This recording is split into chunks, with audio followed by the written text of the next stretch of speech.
That's with Pakistan. India's water strike continues to choke Pakistan. Remember, India had put the Indus Waters Treaty in abeyance after the Pahalgam attack. China has now come up with a veiled threat. A senior Chinese policy advisor has sent out a warning: don't do to others what cannot be done to you.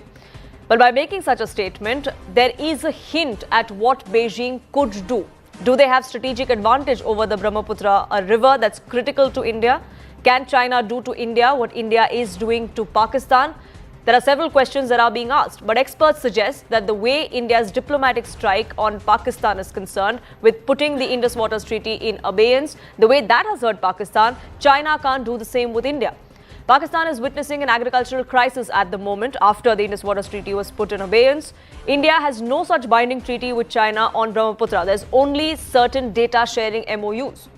India has a limit to control the Indus water usage to Pakistan. But reports suggest that Pakistan is staring at a bleak Kharif sowing season. There's a major dip in water storage at two of its key dams, the Mangla Dam on the river Jhelum and the Tarbila Dam on the Indus River. Now, China doesn't have the resources to choke India, even if they were to try and make good on this dare that they're giving us with the Brahmaputra River, since terrain will be a major challenge for Beijing. After India's diplomatic strike on Pakistan, there has also been a decrease in the inflows of the Chenab River due to the regulation of the water inflow by India. Experts say that the looming crisis is what prompted Pakistani Prime Minister Shahbaz Sharif to rake up the water dispute at a UN Glacier Preservation Conference in Tajikistan last week. India responded in equal measure to that.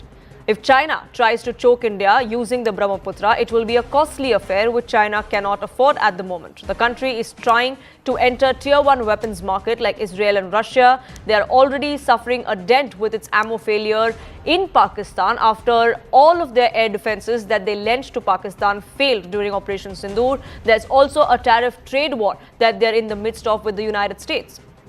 India has so far been complying with the Indus Waters Treaty. It is Pakistan that has not held up its end of the bargain. China's aggression could be seen as a bid to weaponize water against a growing economy, and that's not going to cut ice. So fair weather allies they may be, but China is not going to do to India, or cannot afford to do to India, what India is doing to Pakistan with putting the Indus Waters Treaty in abeyance. Joining me on this broadcast is Ashok Motwani, author of the Indus Water Story. So thank you so much for speaking with us here on CNN News 18. I want to ask you this, Pakistan is facing an overall shortage of about 21%. It's been at least a month or so after India put the Indus Waters Treaty in abeyance. It is the sowing season. Do you think that this is only going to worsen for the agricultural sector for Pakistan and its people from here on out? Actually, I think this book which we wrote, it's 5 years back, and statistics, etc. I mean, I don't have it ready on my listing. Sure. But yeah, definitely, treaty is in abeyance, and it is to our advantage because treaty was actually quite good as long as they behaved themselves. What they did is that every drop of a hat, they just put in legal angles, and therefore all our projects got delayed, and the cost escalation was there. Otherwise, if you see 20% decrease is there, it doesn't really matter, because at the end of it, as soon as we remove these legal hitches and our projects are in proper shape, we'll be consuming what we are supposed to be consuming. So legally, they don't have anything to say anymore. This is seasonal thing, and because they unnecessarily put hindrances, and there were some studies to be done by us also. For example, Wooler. It is a lake, it's not a river. Where does it figure in the treaty? Correct. But then, Bankam agar jab chalu hua, so some of our over enthusiastic engineers or politicians or whatever it is, they decided that it should go for the concrete thing. The concrete thing came into the legal issue, and the whole project got delayed. Now, dredging, etc., slowly and slowly, we are just doing it. So this abeyance, let it continue. At the same time, legally we are on a solid wicket. थोड़ा उनको तकलीफ होना भी चाहिए, क्योंकि उन्होंने कुछ investment किया ही नहीं था. उन्होंने अपने इंटरनल इश्यूज हैं उनके. We don't have to worry about anything. Let the abeyance continue, and we are on a solid wicket. Little bit तकलीफ उनको होगी, होने दो.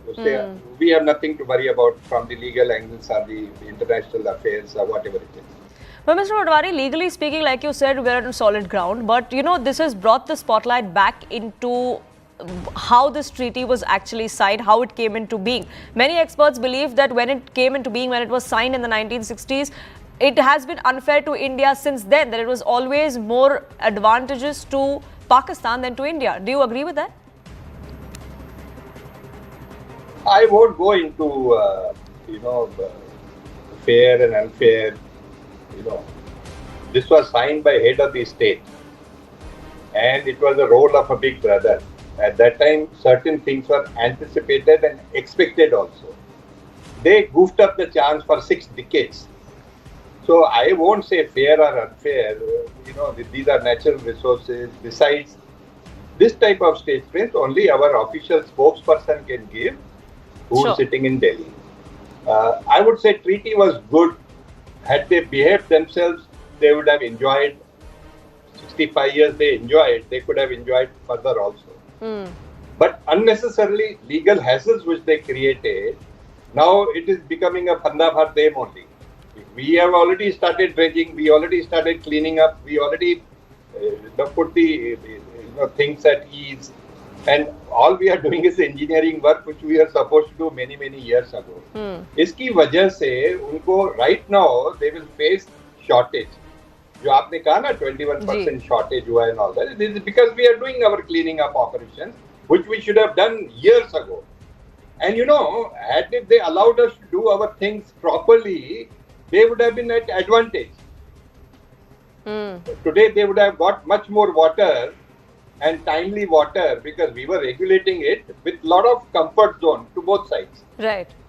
Abhi, they have given us a golden opportunity. We should use that opportunity to our advantage, clean up the things, do the dredging. And that's exactly what we're doing. We're also trying to, take forward the projects that were delayed, like you were pointing out. But I want to ask you this, Mr. Motwani, before I let you go, that, there are several questions or doubts or concerns that are being raised since China and Pakistan are fair weather allies, if China can do the same to India that India has been doing to Pakistan, since China has strategic leverage over Brahmaputra. Do you think that's plausible? Frankly, whatever study we have done, it's a non-issue.